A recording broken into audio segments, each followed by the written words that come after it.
Hey guys, Phil here. Hope you're all well. What you're looking at is my brand new camera. It's the DJI Pocket 2. Now I'm going to use this to do some nice first person shots. That's where you're looking down. This camera now is first person, what you're looking at through. But I'm going to have this mounted just here. I've 3D printed a mount that allows me to mount it, and then I can have it in front of me recording when I'm doing soldering or something like that. It'll make a nice first person camera. So what I want to do now is show you the setup I had before and the problem I was having with it. What I've done is I've set up the way I was doing it before. As you can see, I was using my mobile phone, and I've got like an arm, an adjustable arm that comes out and allows me to record what was on my bench. But I'll show you the problem. Watch what happens if I just tap this thing. Yeah, that's a massive problem, guys. And another problem is it's massive. Look how big it is. You know, trying to work around this thing was an absolute nightmare. I used this method when I was doing the 2 Dreamcasts. I did the Japanese cake region 3 BIOS install, and I also did it in my last video where I installed the Pico boot into a Nintendo GameCube. And if you watch that video, you can see this, right? Because I'm forever knocking it. So what I'm doing is I'll knock it like this, and then I've got to stop it, and then let go, and then I've got to press the record button. But watch what happens when I press record and knock it again.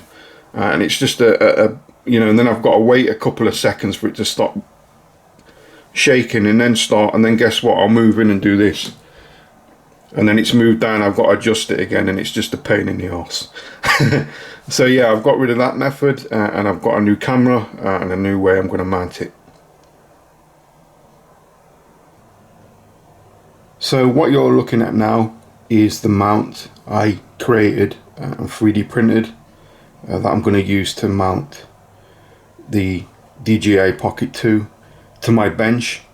The first thing is a template. This allows me to align the top bracket, but I'll go through it now. This little cradle for the Pocket 2, I didn't design myself, someone else designed this. I forgot who designed it, but I'll put a link in the description below to this. But everything else on this bench I designed myself.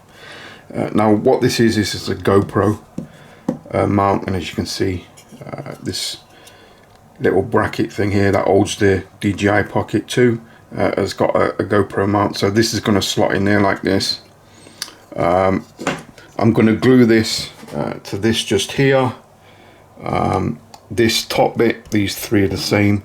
These will be screwed to the underside of my bench, and this thing can, if I show you, look, this thing can slide in and out, so I can quickly slide it in and slide it out, the mount.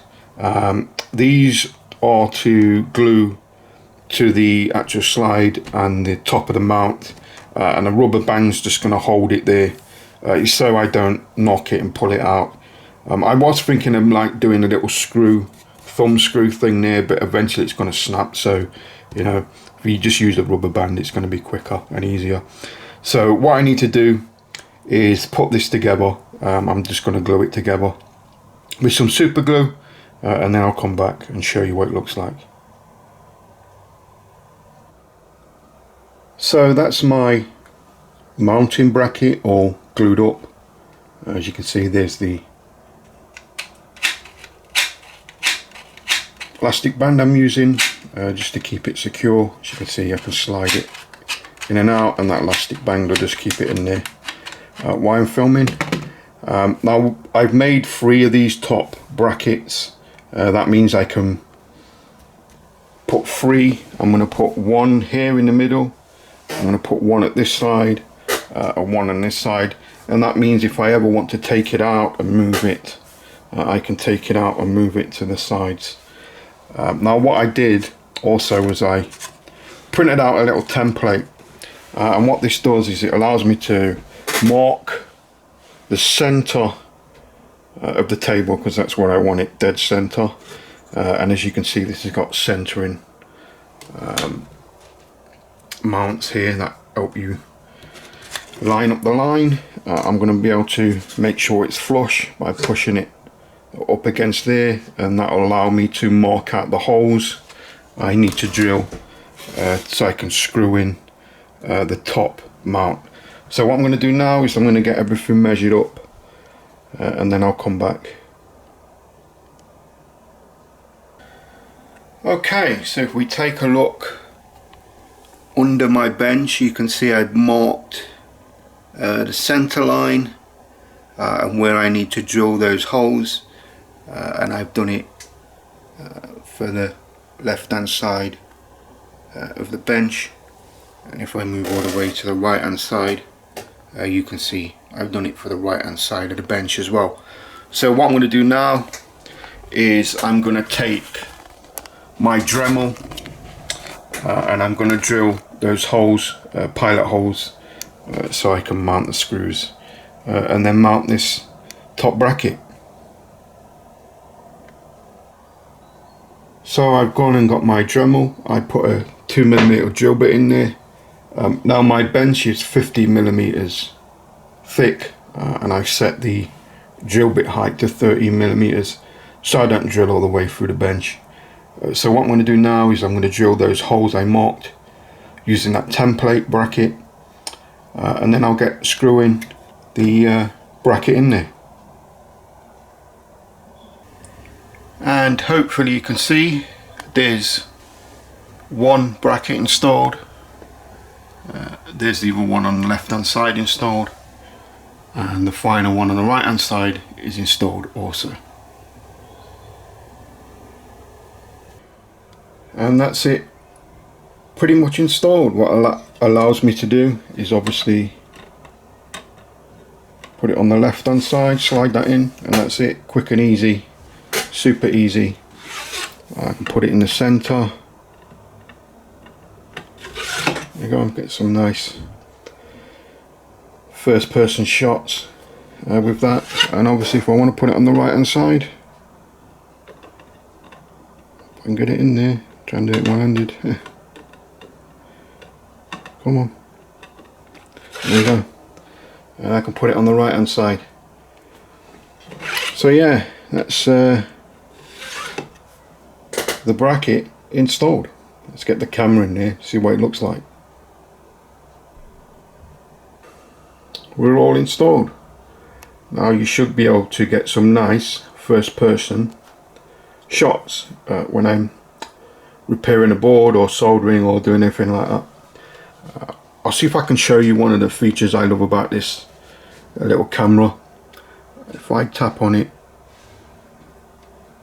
there you go, I've got active tracking on. Now watch what happens when I move stuff. Can you see the camera moving? It's actually tracking the object. So what that allows me to do is if I'm working on a board, I can actually active track the board, so if I accidentally move it by accident, the camera's still going to follow it. So what I'm going to do now is I'm going to show you what it looks like through the eye of this camera. And what you're looking at now is the image coming from the DJI Pocket 2, and as you can see, it's a very nice first person image. You can see, you know, what you're seeing is what I'm seeing basically, and it allows me to, you know, work on boards. I can get in there with my soldering iron and do my thing, and you can see exactly what I'm doing as well. Now the great thing about this camera, with it being so small, is I can reach pretty much to the opposite side of my bench without banging it. If I tap the table, there's a little bit of wobble. I don't know how much that's coming through, but I can live with that. That's not a problem. But yeah, what I'll do now, guys, is just talk about the files I created this mount. Like I said, one of them I didn't create, but I'll put a link to it. The rest of them I created by myself.